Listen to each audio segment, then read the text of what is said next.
Overtired. So tired. Overtired. Hey everybody, it's been a minute. How are you? How is everybody out there listening to Overtired for the first time in I don't know, 2 Months. months?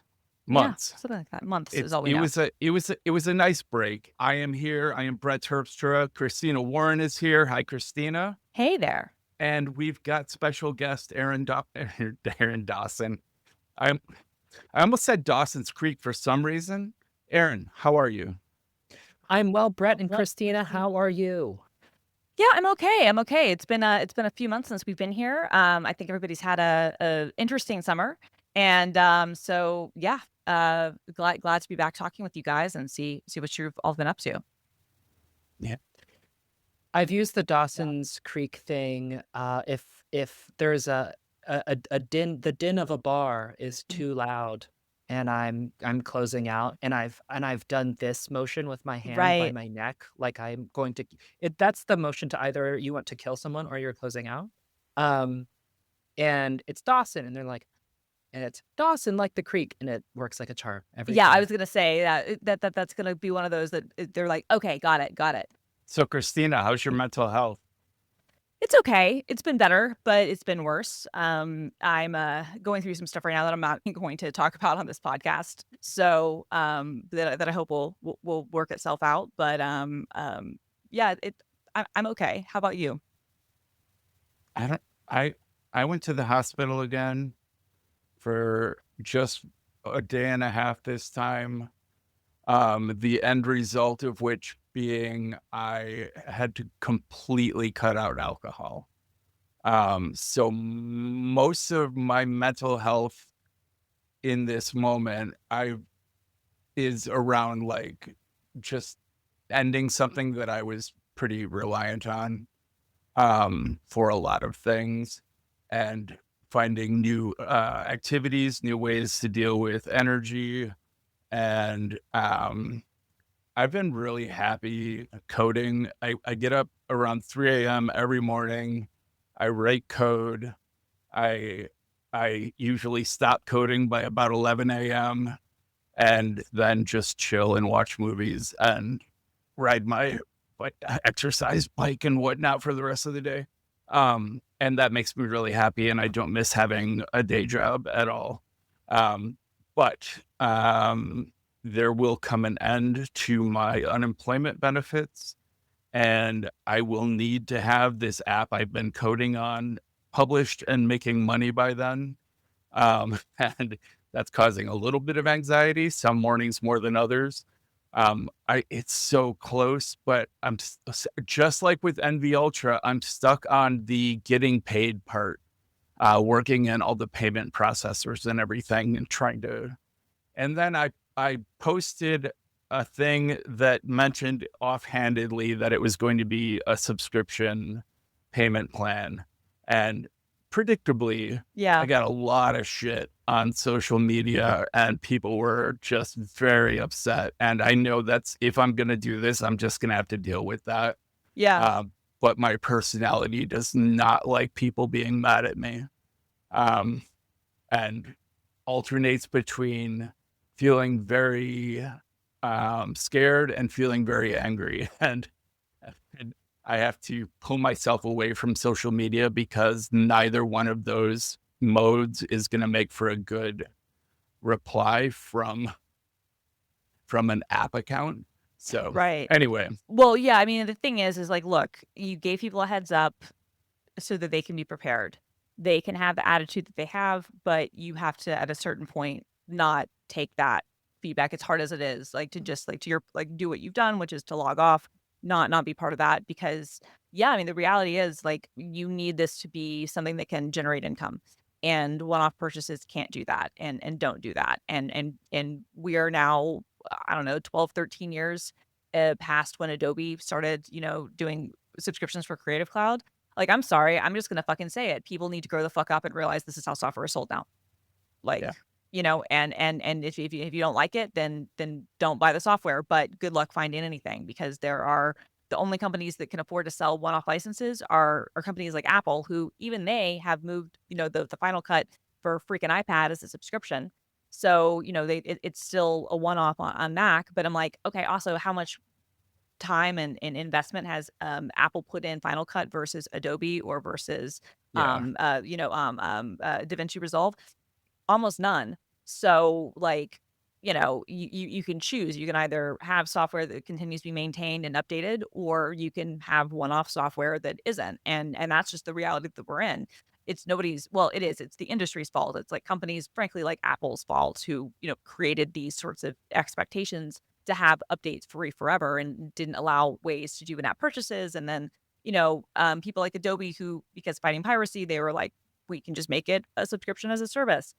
I get it. It's frustrating. People don't always want to pay an annual or monthly subscription to something, but okay, Yeah. but Yeah. that's what But you need if to you're live. paying for constant updates and you're getting constant updates, then there's really no difference between paying a monthly subscription or upgrading your software every year because Right, the developer was forced to put out a major version release. But right, right. I think that the happy medium is what a few companies like Nova are doing, or what Panic's doing with Nova, where you get the app one time Yep. and then you pay for updates. Yes. And you pay a subscription, but if you stop paying the subscription, you It's still own locked. the app. I was And going to say, I would love to do that, but I can't do it on the App Store. It would mean I could only sell direct. yeah, Um, which I mean, at this point, is there any value being in the App over Store? over half my income comes from the App Store right now. Okay. That's Um, unfortunate. Yeah. it's just a little more than I get from SetApp. So I think the App Store is good for me. I am Yeah. willing to leave it behind if I could make a sustainable living just selling updates direct, and if everyone who was finding it on the App Store would still find it elsewhere. Yeah. But anyway, I don't want to Yeah. completely derail the mental health corner, so I will pass the mic to Erin. How are you? I think I'm well. A couple thingies about me. I was recently riffed. I'm so At sorry. thank you. At the Reduction in force for anyone who's not down with the Sorry. acronyms. Yeah, I mentioned that to someone who kind of worked in tech, and they're like, "Riff." I was like, "Yeah, I thought this was sorry." So for folks out there, Brett and I used to work at the same unnamed mega corp, Acme Corp. And it was a good run for me. I can't complain. I can always complain, but I will not. It was a great run. And I should be pretty pessimistic about the job market. I mean, see above, Brett. But I am weirdly serene and optimistic. And I have no reason to be. I'm kind of seeing this as a moment to maybe pivot. Mm-hmm. So instead of like traditional tech roles like I've had in the past, is this an opportunity for me to combine my love of music, tech, and traditional tech? I think it is. Like I studied music. I'm a musician. I think, I'd be kind of a shoo-in for a place like a Splice or something. I don't know if you're familiar with that service. Mm-hmm. Yeah, Splice, Brett, is a service that provides like library music and sound effects for Okay. film or whatever. Like a sort of Creative Commons that's organized and premium, which is An audio stock site. a library. Yes, Yeah. that's exactly Okay. right. So something like that. I don't know. God knows that the Apple Music app could use some love. I'm not a Spotify user, so I have a lot riding on the I canceled quality. Spotify last week. Absolutely yeah. based. Good.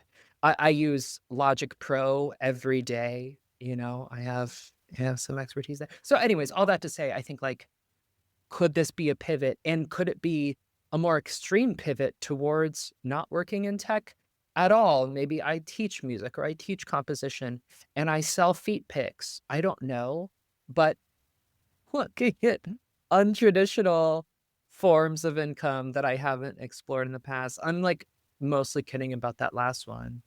Do My you have feet nice are feet? not. No. That was a bad example. I think I have two bodily features that I'm proud of. One feature is my calves, And the other is my clavicle, my collarbone, which I think looks pretty good when the temperature is about 64 and I can find a fleece with a high collar, elongating the neck. Is Anyways, there a fetish for clavicles? Are there clavicle, is there clavicle porn out there? clavicle tentacle porn. Yeah, it's the most.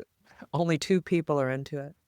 Yeah, I don't know. I'll But they'll figure it pay out. a pretty penny. Oh yeah. Oh Yeah. yeah. All right. So all that to say, like, I think I'm pretty good. And also, Brett, I think I'm good because I too, as you mentioned, have ceased alcohol. I'm doing 100 days, and I think I'm 13 days percent into that. So it'll be December 13th for me, which means if I choose to not continue, I'll have the holidays, which is like the funnest time to maybe Yeah. imbibe. See, that's a little bit different boat because I have to give it up Yeah, for life. And yeah, like, if it were 100 days, I could see it as a challenge, just something to like get excited about and do. But like the thought of never ever having a glass of wine with dinner or a beer at the bar again that's taking some adjusting to. I'll get there. It's not an impossible yeah. task. There are millions of people who do that, You got this. or who more to Absolutely. the point don't do that. Um, so It is a I'll little be different. okay. I think my goal is to get to a place with alcohol, um, the same place I'm at with heroin, which is I've never done it. I'm not, or like Coke or something. Like I've never done it. I have no desire to do it, but the principle of being able to do it is something that I enjoy. I just have no opinion on whether I would like to. I would like to get to that same place with alcohol, which is like I can if I want, but I don't want, and that's okay, you know. Sure. But so I le- bring that up because alcohol is a depressant, and I Mm-hmm. think yeah. that's what I can contribute to doing well despite being riffed. Like I was having a cocktail, I was drinking a cocktail every 2 or 3 days, which is like, who cares? That's like basically average for an American who drinks. But for me, what I've learned, and you probably know this, Brett, I just learned this recently, is that alcohol takes longer than 3 days to metabolize out of your body. And so if you're having a cocktail every 2 or 3 days, that means your body's always on the carousel of metabolizing it, processing it, and it's affecting you even 2 or 3 days after you've had those cocktails. So what's that mean? That means that you're more prone to depression, your sleep suffers, your attitude, your just overall mental health suffers, your skin, it's poison. You're poisoning yourself. It sucks that it's a beautiful poison and a cultured poison and a delicious poison, but it is. And so I thought I was fine, like 2 or 3, but no, it's always in you, even if it's that infrequent. So Yeah. yeah. That's really interesting to know. Brett, for you, like, did they figure out, I guess, definitively that's why you've been having, like, I guess, like the stomach problems and the other stuff you've had is that it's alcohol? The first time I was hospitalized, I had been on Wegovy for 6 months, and they blamed that, which I took as a license that I could still continue drinking in moderation. And I did. Like, I wasn't like full, like a bottle of liquor every day or anything. It was pretty moderate. But the only reason they could come up with the last time I was in the hospital was it had to be alcohol.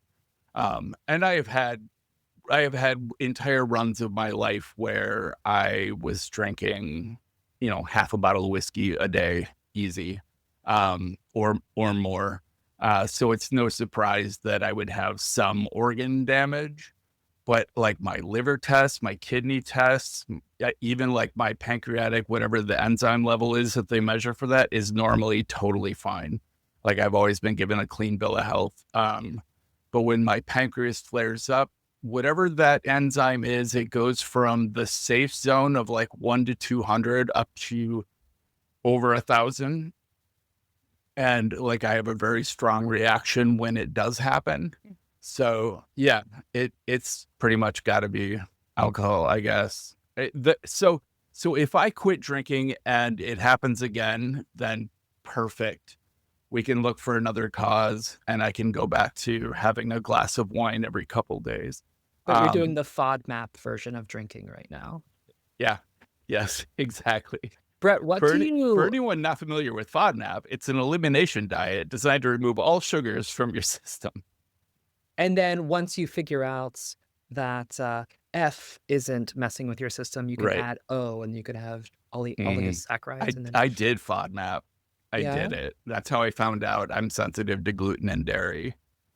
It sucked. I did a variation of that, I guess, but it was because I had a blood test first, and then we did like an elimination diet thing, and then was slowly able to add more things in. This was when I was told that I had a sensitivity to gluten and wheat and egg whites and egg yolks and dairy yeast and brewer's yeast and white potatoes.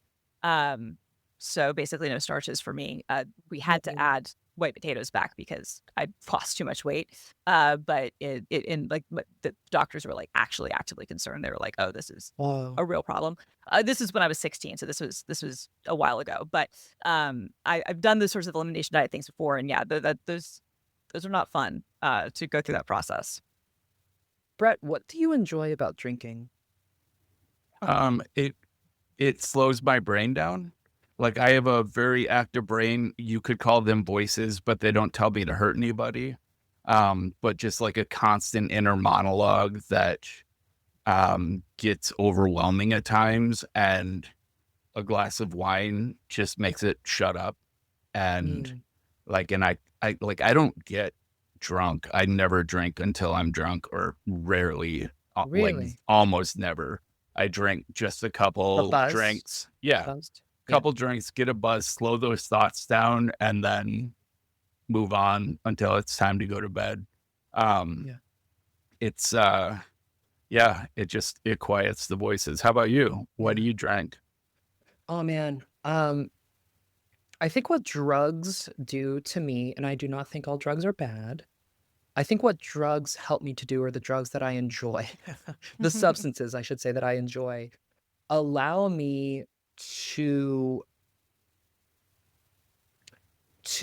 neuter or castrate or make inactive the, as you say, voice that tells me that I am bad and that I should feel guilty for not having my this particular shelf on my fridge perfectly laid out with the deli containers that I have in there, or that I haven't gone for a run today, or that I broke up with the love of my life, and I should always think about that all the time, every day, and I should punish myself. Like, and it makes my legs warm while doing it, and it's this nice warmth, you know? And so those thoughts go away, and my legs get warm, and I send the text that I have been too scared to send, or I get in touch with the person I lost touch with 4 years ago. And like these little things start happening and building up, and you can have an event by yourself at a bar.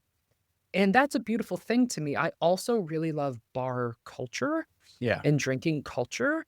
Like, it is, my safe space is a really, really dark bar, no overhead lighting, brassy ends of the booths that are oaken and shellacked, and millions of people have sat there, and billions of first kisses have started there, and it smells like incense a little bit, and the chick of the bartender, like, it's such a romantic, not romantic as in interpersonal dating, love, like, but like, it's this like sublime romantic environment that's just like everyone's dreaming in a bar like that, you know? Everyone's in this like imaginistic dream realm, and I love that. And like, can I access that by getting a mocktail? Maybe. I don't know. I'm still figuring it out, but you should open a bar called the Imaginarium. And all TP you could have like a whole board of NA beverages, which is so I intend my favorite bar, the No Name Bar, does always have at least 2 mocktails on the menu, and they're cheaper than alcohol drinks. And I could go and be a part of the shows and the environment and all the friends I have there, and just drink NA beverages. Like, I have no compunction about that. It doesn't bother me at all to be like the one guy drinking club soda at the bar. I don't care. It's just that the bar isn't as much fun for me Right. if I'm totally sober. Like, And are I you by yourself in associate. that hypothetical? I usually, so the bar I go to, I'm never by myself because I know it's a small town and it's like all of my people, my like granola liberal people, they all go to this bar. So if I go there, I'm guaranteed to run into somebody I know or meet somebody that I'll get along with, which Ugh. has happened There's many a no time. accounting for that. There's no substitution for that. That's Well, like there's church, there is not church, not for me. Um, but I mean, But that like, is the well, there are alternative, at third least around spaces, but here. I was gonna say, yeah. unfortunately, that is actually like a valid, like, I mean, it's not like I wouldn't do that either, but like I think this is for a lot of people, especially like when we look at now, because there've been like, a lot of people like trying to figure out like why is like trad culture back and why are some of these like people like returning to religion and whatnot. And honestly, it is because of community. Because for as much as we can and should like critique like organized religion, one of the things that organized religion does really well is community. And for a lot of people, like even if you live in a place like that has like a bar scene, each bar can have different vibes and can have different stuff. And it can be hard for people, especially if you're not in college and you're not like in an environment where you're constantly, or, you're not like honestly in your 20s. Like it can be, even if you're in your 20s, but especially if you're not, it can be hard to meet people for some people. And that's where like, yeah, I think a lot of people turn to organized religion because church is one of those things. So in my small town, we have like a hippie bar, like I guess just like the leftist bar. We have the right wing bar. We have the Coke bar, and the rest of the bars are mostly college kids when college is in session. And you can go on a bar crawl if you want to, but you'll only have fun at the one bar that really agrees with you. Right. You gotta like There's a find your bar on bar. like every block of our downtown has a bar, and every block of the residential area has a church. So we have a bunch of Neat. churches and bars, and there's not a lot of overlap, I guess, between the two. But you're right, and there are enough variety of churches here that it's similar. There's no like Coke church or anything, but there's like the Lutheran church with a female pastor that's open to homosexuals. And then there's the church I grew up in, which is just like a hate machine, all Trump all the time. Like God. gays are lower than dogs, that kind of rhetoric. And like you can kind of, I don't think anyone does a church crawl, but you can find a church that agrees with you, I think. Yeah, I mean, I think what people typically do, like from what I've heard from like, friends of mine or family members who are religious, like when they are either leaving a church or staying or move to a new area or trying to find one, is that like you go and like maybe it's not like a bar crawl where you're going from one to the next, like the same day or the same weekend. Sure. It's like Yeah, you got to sit through a whole service. Exactly. But that's what you'll do, right? Like I remember when I was growing up, like we left one church, we like found another, and that was sort of the process where we would go to one for a couple of months, or we would try it out, and then we would go to another one and just try to, and I don't know. You're right. It does take a couple of months because it's not just the pastor's sermon you have to worry about. You have to worry about the community that we're talking Yes. about. Well, And you have to make friends. You have to get to know the people. You have to find out like what their shared values are before you can make a judgment. So it's not just like 7 days, 7 churches kind of thing. no, exactly. I was going to say, I mean, that would typically be, because I was trying to think back. I was like, why would we ever like leave stuff? And I'd be like, oh, well, my dad or my mom or somebody would be unhappy with. Sometimes it would be the pastor, but more often it was like community, bullshit and politics happening within the church itself. And yeah, you don't really get the sense of like what that is until you've been there a little while. There was Yeah. this actually, it was funny when you were talking about like the Lutheran church with like the accepting of the gays and whatnot. It was making me think of King of the Hill, because like they had this character who was like this female pastor who was who came to Arlen, and she'd come from Minnesota actually. So that was partially why I first thought of that episode. And she actually, if there was any like religious character in, I mean, that show was always pretty pro LGBTQ. But like, if they'd ever like talked about that specific issue, like she totally would have been like, I think like on the side of like, yes, gays can come to church. But it made me think there's this funny episode where like Hank leaves his local church to go to the mega church because he's Oh, right. I mad. remember that. Yeah, because he's mad that like they gave up his seat or whatever, and so he goes to the mega church and tries out, and at first it seems great, like they have a Starbucks and they have all this stuff and they have all these activities, and then he gets there and he's just like it dawns on him over like a period of weeks that like the church never wants him to do anything but church, and he's like I have a life and I can't hang out with my friends in the alley, and then Peggy is not, well, she thinks that she's appreciated and she's not, and then everybody's kind of miserable, so they wind up going back to the old church. But that's a funny episode, which kind of encapsulates, I think, but it's true of bars and stuff too, right? Like you have to find your community, you have to find your people, and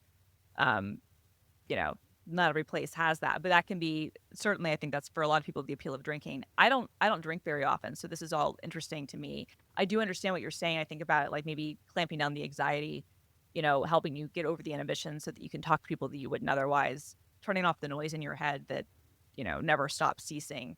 But just for various reasons, I don't drink that often, so I've never like sought out those things, but I definitely, other than maybe the next day after I've gotten drunk and maybe texted people that I shouldn't have and been like, come on, what were you doing? Why did you think that was a good idea?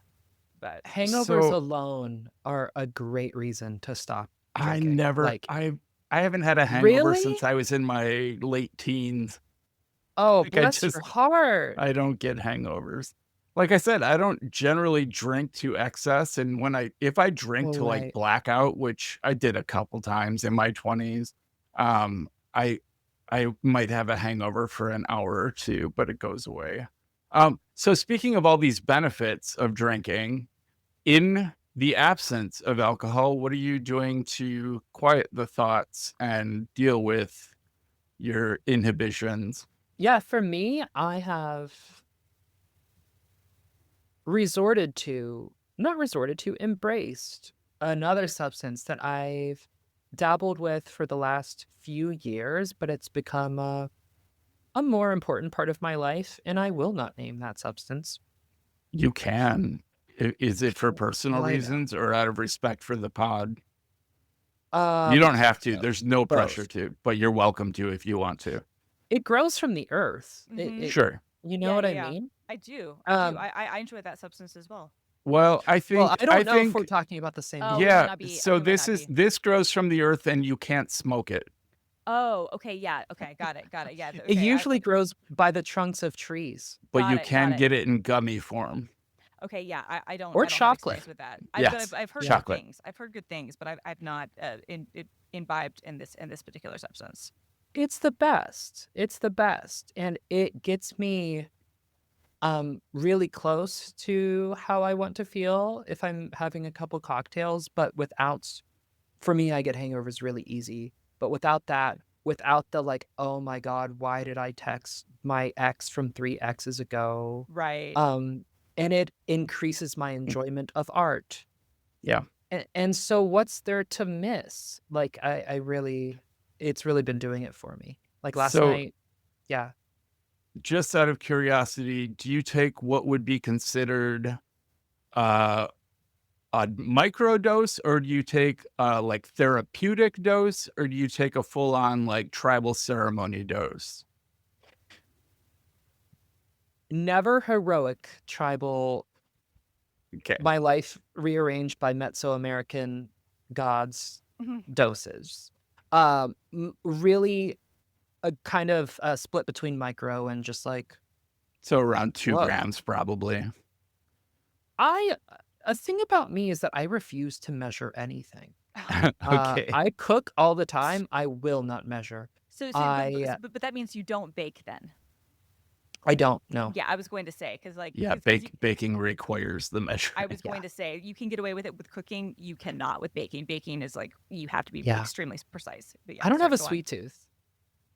So yeah, I guess somewhere between a micro thing, You realize you enough can to bake feel it. bread that's not sweet, right? I do realize that. Okay, just checking. Baking Thank doesn't have you. to be cupcakes. Sure. Yeah, okay. So like I was using said substance quite a bit Mm. for a while, and I hit a point where I don't know what shifted, if there was some sort of tolerance or what, but now it just makes me sleepy. Like Mm. no side effects, just like I took a sedative and I go lay down and I have a deep sleep. And Mm. that's a waste of money to Right. me. Have you So experimented with different, I guess they're called strains? I don't strains, know. yeah, Yeah. I have. Oh, Um, they all kind of do that for you. yeah, yeah. Like, and I thought maybe I was getting like bum product from the guy I was getting it from. So I tried someone else, and Mm. I went through multiple people who all grow their own and grow different strains, and it's just across the board. It just makes me sleepy now. So what I found, I'm also allergic to THC, which left me kind of Ooh. up a creek without a paddle as far as like quieting these voices. And then my partner's cousin was visiting and she said, "Oh, I just take CBD gummies Yes, I was gonna and say. and Yeah. they make me spacey. They don't get me high, but they make me spacey and they quiet the voices." So I tried it.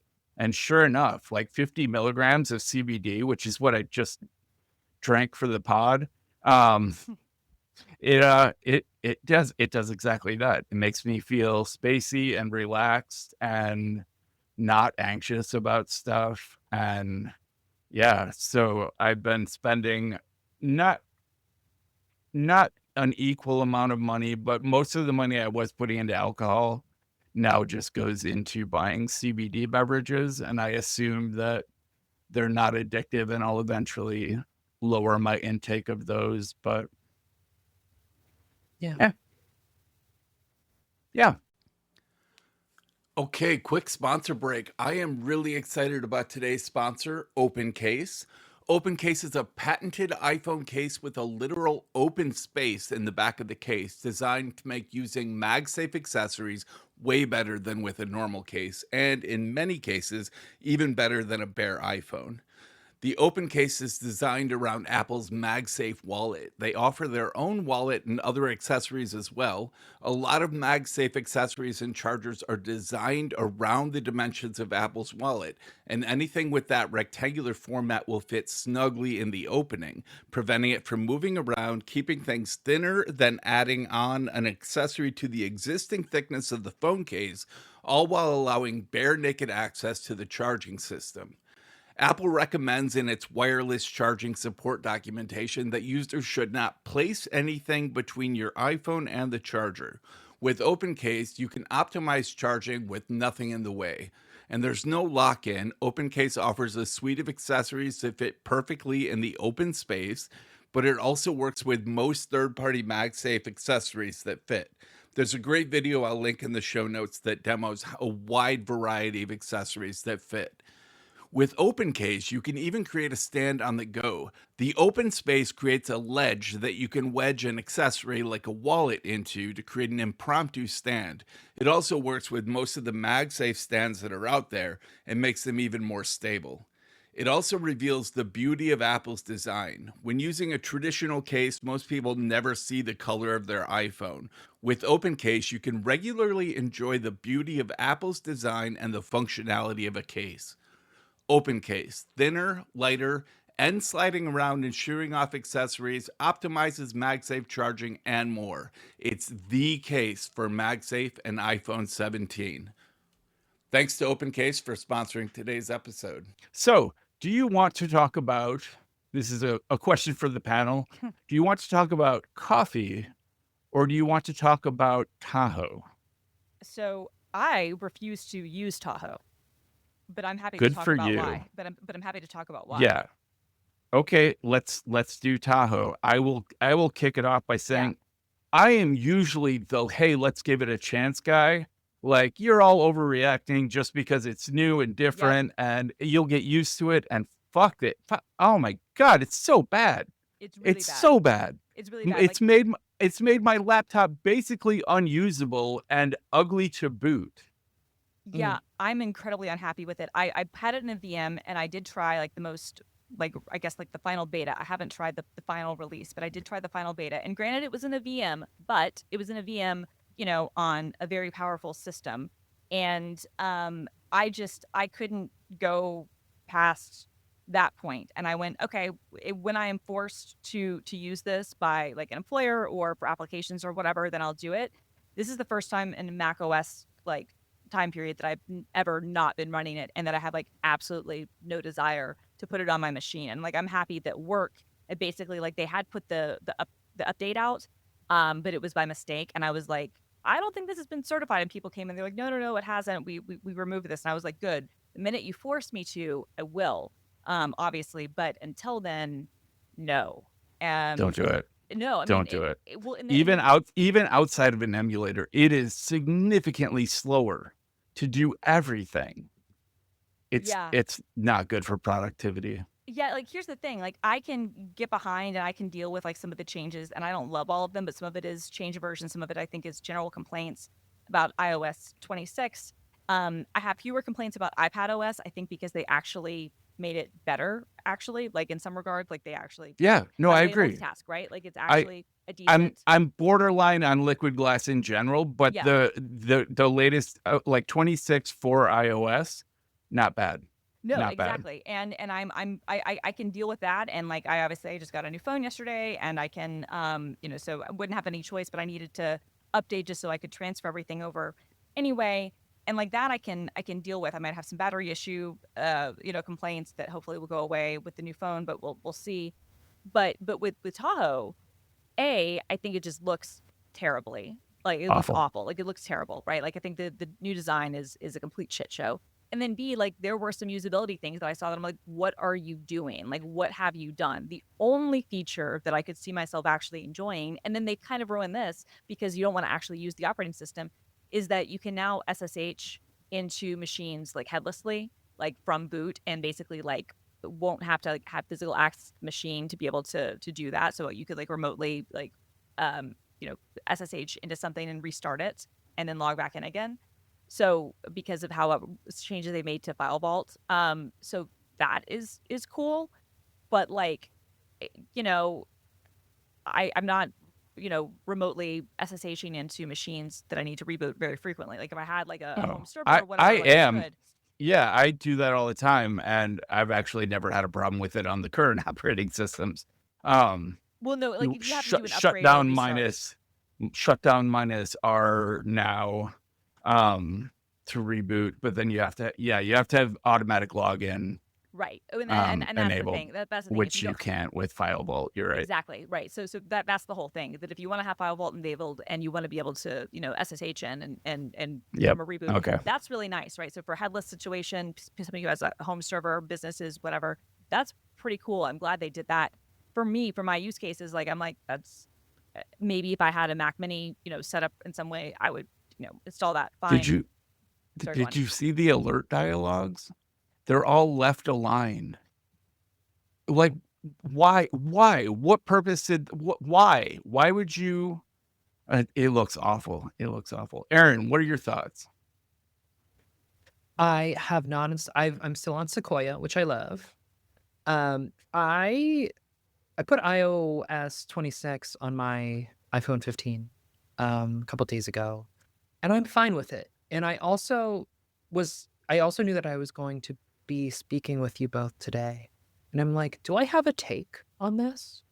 And I found myself resisting manufacturing a take. Like there's so much going on where it's like I don't want to contribute to the take economy here. Like I have nothing Fair enough. to say. It's fine. It's a little different. It's subtle. It's fine. You think it's I kind of subtle? like it actually. Yeah. I think it's extremely visually different. I don't hate that. It's glowy. I do The hate, icons are glowy. not to jump back to Mac OS Mhm. willy-nilly, but I do hate that Apple, what do they call it? The Squircle? Yes. Ruined icon. What is Squircle jail. You can't have an icon that's not a perfect rounded rectangle. What's a squircle? That's what so- we call it, the squared circle, like the It's like Oh, the rounded It's rectangle. a very rounded rectangle. thanks. Okay. And on Mac OS, if you have an icon like that's like tilted, um, it'll display it with the squircle with the tilted icon inside of the squircle jail, and it looks awful. And Yeah, I any bet. app that doesn't update their icon to match this exact layout it'll look awful. And so they also introduced the icon builder, which lets you compile vectors and add gradients and colors to them, but it saves them as like a layered flexible icon that you can have like a dark mode and a light mode by just changing basic parameters of what's essentially an SVG, I guess, which is kind of cool, but it is also very limiting for any kind of, or at least for an amateur or even an everyday professional to build something like the tower Git icon in icon builder would Right. be tedious, difficult. And I don't envy people that have really great icons having to rebuild them in icon builder. Possible, sure. You can do all the design work in like Sketch or Illustrator and bring all your layers in, but it's a pain. I don't love that they forced it. I Yeah. wouldn't have minded if they had the option to, but they have made it the law. Yeah, they've made it the law, and I think the problem, and I haven't, again, I haven't used it like on, like bare metal or whatever. I've just used it on my M3 Max in a VM, which is going to be more limited because, the third party apps that I can run are obviously I can't do anything from the App Store or whatever. But, yeah, I think forcing it sucks, and then it I don't know. To me, it just seems to it's like, okay, I understand maybe why they had some sort of enforcements, and I think it was for that reason you pointed out, being able to change the color styles, of being able to go like the light mode or the dark mode, or to have the coloring that they want for this liquid glass, stuff, which, okay, whatever. But you have people who sometimes, some of them have decades worth of really intricate, really beautiful app design icons that they've spent time on, that they've spent branding on, that people know by type. And it was bad enough when they did move everybody to encouraging everyone to be in that squircle thing. But yeah, you could still have people that it might slightly extend outside of the squircle, like the old preview icon used to, and some other icons would do other similar things, and it would have the same shape, so it would still look, uniform. And Or like the automator icon with exactly what's his name, the robot. I forget. The right. robot has a name, but it was a shape, not a square. Exactly. And yeah, yeah, that robot was would go a little bit out of frame, right? And so, Mhm. it was fine to still have that. I understood that and most app developers, not all of them, but most of them did do the work to at least still be in that frame. But when you then insist upon that, so you can't have anything, what it winds up doing, I think, to your point, if you're somebody who doesn't have the resources or the money to completely redesign their icon, is that it means that you're going to have a more simple and less beautiful and less detailed look, right? Because how Yeah. else are you supposed to accomplish that in icon builder? That, or you're gonna in a perfect world, we would be like, oh well, places like Icon Factory will get more work, but they won't, because someone, I mean, at this day and age, I don't know how many developers are going to be like, oh yeah, I'll drop 10 or 20 grand to update my app icon. Fuck off. That's not happening. So instead, they will either buy it from someone on Fiverr, use AI to generate it, or have very simple shape stuff, which will make it difficult for people to find things. And I don't know, and not to be all get off my lawn, but to be a little bit get off my lawn, it just feels like, and we've seen this over the last decade, where what was great about Mac OS and some of the things that really did make it unique, and especially I think for creatives, the little, weird touches, right? The little flourishes seem to be going away. And it was fine on iOS that we didn't always have that, right? That the customization wasn't really there. Now I actually like that as part of iOS 26, you can customize your color tint. Do I think a lot of them look like complete garbage? Yes, but if you want to make your phone look fucking ugly, you can. And that's beautiful. But on Mac OS, I don't even have the option. Like back in the day, we used to be able to change the icons for our applications to whatever we wanted, and we could have themes. And then they basically took that ability away from us. And you can still kind of do that, but not for system apps. And so, unless you want to, go through a whole bunch of gyrations. And so it's like, okay, you're making everything look the same, making it harder for me to find, and you're kind of ruining the whimsy, of like this operating system that I loved. And the worst part is there's nowhere else to go. We're stuck. Like all the people go to Linux.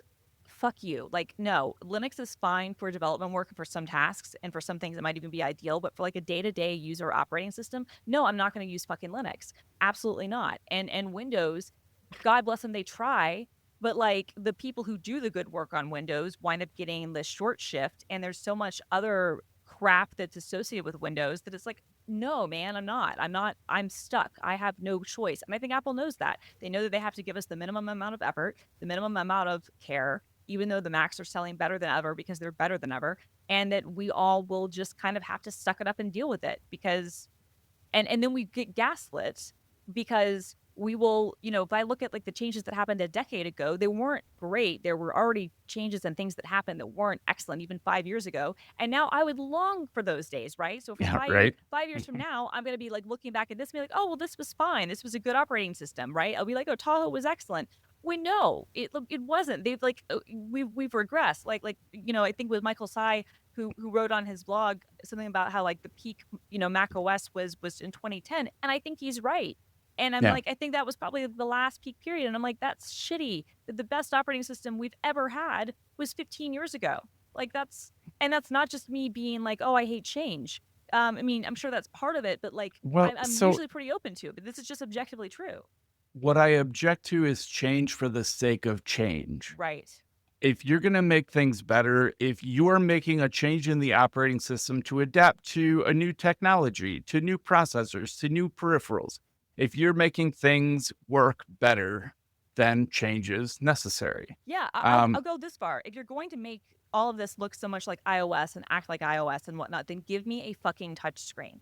Like, full stop. Give me a fucking touchscreen and stop with this bullshit that people don't want to touch their computers because you're the ones that are blurring the lines and making it harder and harder to figure out. You're the ones that make people go through the right. fucking gyrations of doing sidecar and all that shit to use your iPad as a Well, secondary display where you can then touch it, right? So like, right. fuck off and let touch it. And then they made iPad OS more Mac-like Right. when that was antithetical to what they told us, For a literal just decade. 5 years ago. Exactly. And yeah, no, it's all very frustrating. I am unhappy with Apple. I know a lot of good people work there, and I know a lot of good people worked on this OS, but there are some decisions being made at high levels that are just shitty. Yeah, I mean, to me, it kind of indicates like, and I'm not going to do like one of those, if Steve Jobs was still around things because we don't know. I mean, we have different no. places. It's not about that. But what I will say though is that it does seem like there is a supreme lack of like taste and design from the top, and I think that goes across the product line. I did get the new iPhone. I got the 16 Pro Max or 17 Pro Max rather. I got the orange one. It is chunky. It is a big phone. That like it's one of those things where I'm actually kind of thinking about like, even though this might be such a pain in the ass that I don't want to bother with it, but I might want to go back and like see if I could get a Pro rather than the Pro Max instead.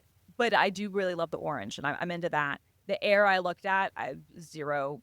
When it folds, I will be Sure. in line. But until then, like I have zero desire to get a phone with like less battery and a worse camera just because it's thin. Just because for my use cases, like I'm still gonna have to use two hands. It's still not gonna fit in my front pocket. Like there's no value to me for getting a thinner phone. But it is beautiful, and I actually don't kind of mind the sort of like ugly industrial design of the Pro Max, right? Like I think that it's so ugly that I almost kind of enjoy it. And again, I'm super into the orange color. But like from like the top down, like, at least on the software side, like hardware, I think is a little bit different. Like it just feels like there's a taste vacuum. And a lot of people are blaming Alan Dye. I don't know if that's correct or not. Sorry, Alan, but also you're a millionaire, so you can take the heat if people are going to criticize you. But It's punching up. It really is. So like I don't know who we can like blame on this. I think people oftentimes want to like find like a figure that they can go to, but like I think that it's just I don't know. The worst part is, like I said, where else could we go? Like, yeah. So, next topic, I think. Erin put in the show notes that she found out what overtired means. Yeah, So tell us I'm about really this. curious what overtired means. Sure. I was taking a walk, and I'm not proud of this, but I've been using, as I think Merlin Mann calls it this, on the Roderick on the Line podcast, or maybe it's John Roderick, but Chatty G, Yeah. which I can refer to it in no other way now. I love But that so much. Yes. Chatty G. yeah, so I engaged Chatty G on some body physiology stuff, which was like this. Hey, I took a run. I went for a run yesterday, and it was a PR. It was a personal best. It was a personal record for me, and many miles. And I did that because I've been having trouble sleeping, and I thought that running so much over a great length for me would tucker me out. It did the opposite, in fact. What's going on? Is this common? Is there a name for this phenomenon? It's happened to me before. It's a pattern. What's going on? And Chatty G said, what you're experiencing is a phenomenon called being overtired, which is when your body sees that you did this thing, provides you with ample, and some may say too much adrenaline or whatever, and then you go to bed and you have yet to burn off the reward for that. So obviously everyone's bodies are different. Like, I think running a lot and then getting great sleep is normal for a lot of people. Maybe it's an age thing. I don't know. Maybe there are so many factors, but yeah, that's what I learned overtired is. That's Interesting. amazing. I love this. You didn't know that? Well, I I mean, didn't know that. I love that. I didn't know this either. Like, I have no idea. And I was the one who like came up with like the name like overtired. Like, I'd obviously heard the term before, like when we were in an elevator at Twitter HQ back in like 2012 or whatever year it was. But I know I didn't realize that was what the technical definition was. I had no idea. Yeah, there you go. Cool. All right. So another Erin suggestion is that I love this. instead of a grAPPtitude, we do a fuck, marry, kill episode, where we pick apps that we would fuck, marry, or kill. And I think like this was a last minute thing for me, but I think I'm ready. Christina, do you have some in mind for this? I have some in mind. I'm gonna ask one of you to go first because I'm still trying to kind of maybe figure out like what my thing would be. But yes. Erin came fully loaded, sober yet fully loaded. Love it. So we'll let Erin kick it off. Oh golly, I don't know if I was prepared because I was thinking about this, and it's easy for me to think about Mac or Apple specific apps that I really love and use all the time in the spirit of grAPPtitude. But apps that I want to love and cease loving and in fact want to terminate and kill them, harder to do. So I'll do it in order though. So I'm going to fuck Keyboard Maestro. Nice. It is just an oldie buddy goodie. It's a standby. It continues as your use cases continue to evolve and an entropy takes over and life takes over and things get more complicated. There's always a new macro you can add. Like I just added one for Fantastical. Like I just hit like tilde or whatever, and Fantastical pops up. I'm gonna curse my own name once I need the tilde for like a code block or whatever, but that's not a use case that I run into that often. So it's just so nice. It just always works. Come over anytime, no line involved. We'll put on a movie, but like let's not pretend I'm fucking Keyboard Maestro. Mary, this one's tough. And I want to be a little conceptual with it. Marriage to me, relationships to me, are enjoyable, but take work, as we all know. And I think relationships are a constant timeline of discovering who the other person is, because we can never really know who each other is. We can never even know Right. ourselves fully.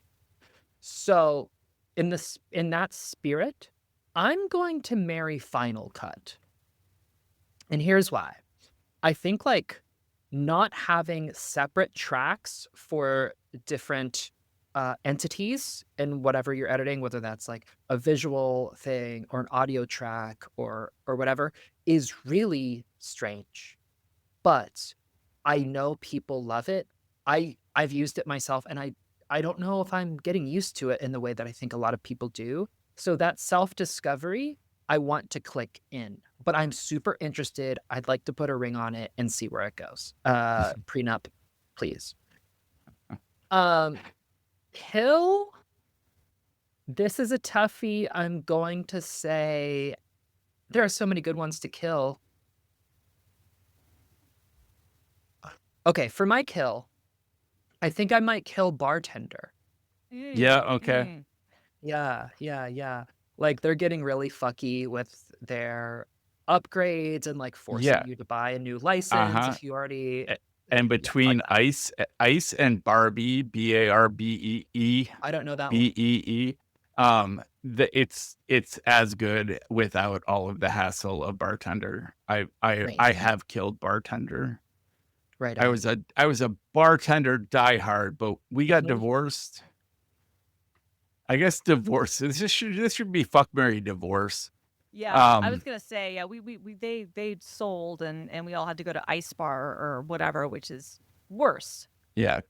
Ice has potential. It's not there yet. Barbie actually does, in my opinion, everything that Bartender can do.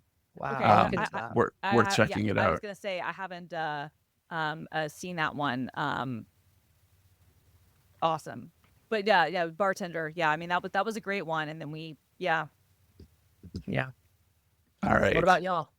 I would fuck Clean Shot X. okay. Great app.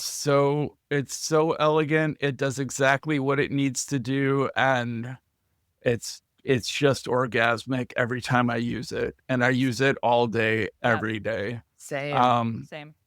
I'm a fuck machine with Clean Shot X.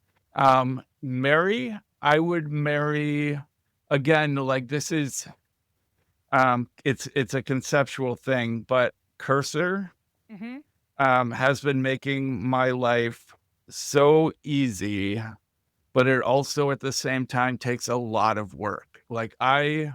So anyone who hasn't used Cursor, it's a AI coding app. It's a VS Code fork. Yeah, and it can do a lot of things. It can make a lot of mistakes, but ultimately, if I total up the hours it would have taken me to do something versus the time it did take me to do something, I save time every time using Cursor, especially for like in-depth refactoring and doing things with my code that I should have done years ago, but I let get out of hand. I can say, examine all this code, figure out how to turn this from like spaghetti code into a functional app, and it'll take its time. It'll do it, and then I'll have to repair a bunch of stuff because I'll hit compile and it won't. And then we'll have to debug together. But if you know code and you're able to look at the code it generates and you're able to see problems on your own, you can save a lot of time arguing with something that really honestly believes it did the right thing. So it's a marriage. It takes some work, but I would tie the knot with it. I think it'll be part of my life for a while. I'm not a married for life guy. I believe in divorce. It could happen. Kill/divorce, I would go with the Shortcuts app. Well, okay, kill is Quip for sure. I'm talking done with Quip. Oh yeah, no, you stole mine, but yes. Yeah. You can have it. You can have it. I will say I will divorce the Shortcuts app. I feel like Apple has put a lot of effort into making a worse Automator when they could have just been making Automator better. And the Shortcuts app just it it's so infuriating to me to use. It's powerful, yes, but not as functional or as usable or as integrated with the system as like writing system services in Automator is. And Automator lacks a lot of the things shortcuts can do, but again, you could have made Automator better, but instead you made a worse Automator. So that's me. What do you got, Christina? All right. So for fuck, I'm going to choose. It was funny because I was thinking about cursor. I think I'm actually just going to go for VS Code and make that inclusive of all like the various kind of forks. So I would kind of include like cursor in that. I know they're separate, but it's also like one of those things that I'm like okay with. Like I know they're different. What I was going to say is like I'm okay, but I guess kind of conflating them together, even though I do realize that they do different things and all of that. So but I'll just kind of be inclusive of all of that. So I'll say VS Code kind of family is what I'll fuck, because similar to you, like I've just used these things for so long and they're important to Well, me and they work well. and with Copilot, it's basically cursor. Like you I can mean, do a yeah, lot of the same you stuff. can. I mean, I think it's a different experience. I think Cursor does some things better. I think Copilot does some things maybe preferably. I think that this is where we're sort of in a messy, situation. But under the hood is all VS Code. So VS Code is my fuck, because I feel like, yeah, I fuck with this app. This is an app that has gotten me through a long time. I never thought that I would like love this as my primary code editor, but yeah, it is for sure. And the extensions of the community around it. For Mary, this is an interesting one, because I think a lot of people will hear this and they will disagree with me, or they will like not like love this. But I thought you made a great point, Erin. Like marriage is work, and marriage is back and forth, and marriage is you don't love everything about it all the time, but you were committed to it for life or for a long period of time. Maybe you do get divorced, but like the idea is when you get into the commitment, you're not going to be jumping out of it. Like you're going to be staying in it for a long time. And so for me, that one is 1Password. Again, there are a lot of people who have complaints about the fact that they went Electron for the design and this and that. Fuck off. It's been fine. The Yeah, it service, really has. and honestly, it's been fine, and It's it's the been best. better. It's been better than like the what's the Mac equivalent called that's so shitty. Those apps are much worse in my opinion. Like the News app is a much shittier and much less native Mac app to Yeah. me than the whatchamacallit than 1Password is. So, and for my parents, I actually, more than 1Password, I think that I can probably get them on board with it, especially now that you can add tab the types of things, the way you can share, and it's natively built in. And if all you use is an iPhone and your Mac, I think that's great.